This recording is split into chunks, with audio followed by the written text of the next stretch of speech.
So we are here. Yeah. Para sa ating new model totally na drawing natin. Ito totally yung kanyang bodies. So pag gumawa ka totally talaga,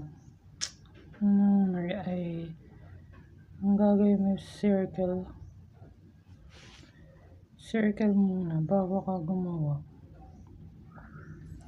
Through that, makakabuo ka ng panibagong dress.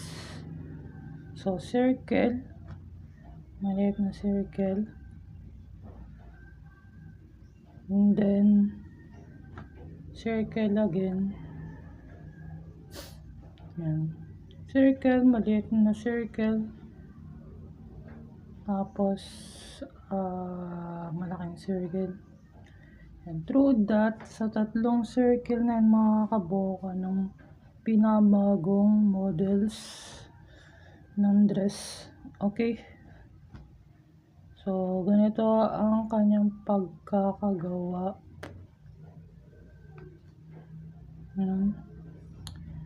So,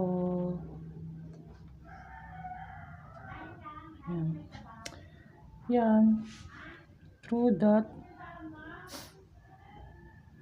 yan ang pinakabagong dress na gagawin mo.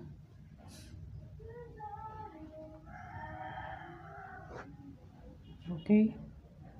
So, ayan na. Dahil sa pinakabagong dress model na gagawin mo, makakabuo ka niyan na pinakabagong dress. Okay? So,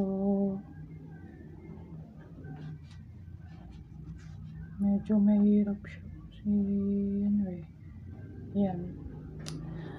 Ngayon, meron ka ng bagong dress. Ang inaano natin ngayon kung paano gumawa ng pinakabagong model niya.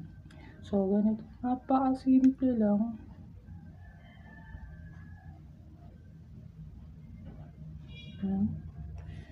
So, yan. Magkakaroon ka talaga ng kamay dyan, banda. And then, dito. Yan. So, yan. Pinapakita ko lang sa'yo yung pinakabagong dress niya. Yan. Okay. And then, sa paggawa totally ng good looking model talaga, yan, pinapakita dyan na kaya mo gawa ng ganyan uri na dress or what. Okay. Yun ang pagkakagawa ng pinaka-model. Yan. So,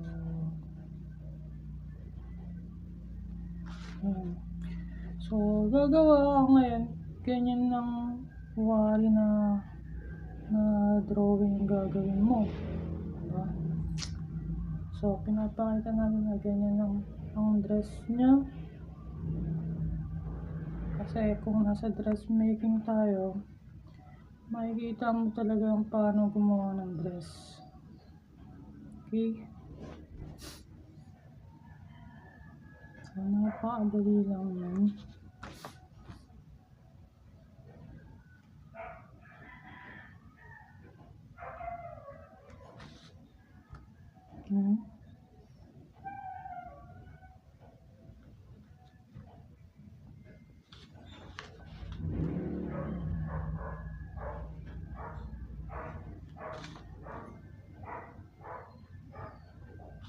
Okay?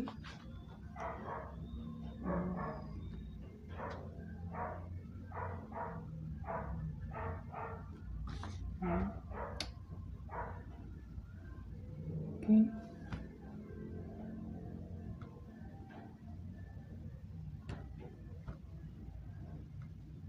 Okay.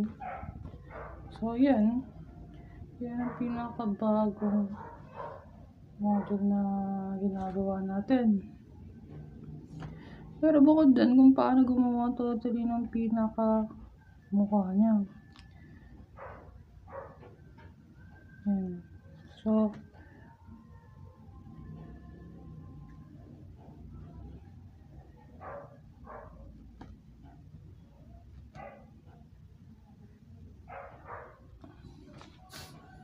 yan. So, yan ang pinaka ginagawa ko. Pag gagawa ka ng body figures. Okay.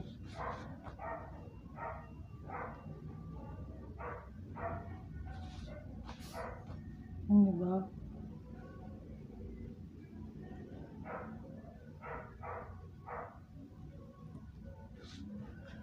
Diba? So, ayan, pinapakita lang totally yung body figures niya. Kung gaano kakaba yung buhok niya. Nung pinaka ginagawang model. Pero sa tutuusin, ito lang pinaka-importante yan, yung tinatawag na dress. Yan. Ito lang pinaka-importante dyan. Yung pinaka-damit niya.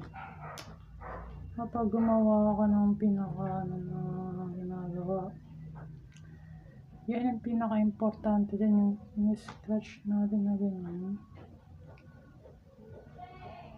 Yan ang pinaka-importante, or eto. Ang tawag dyan is totally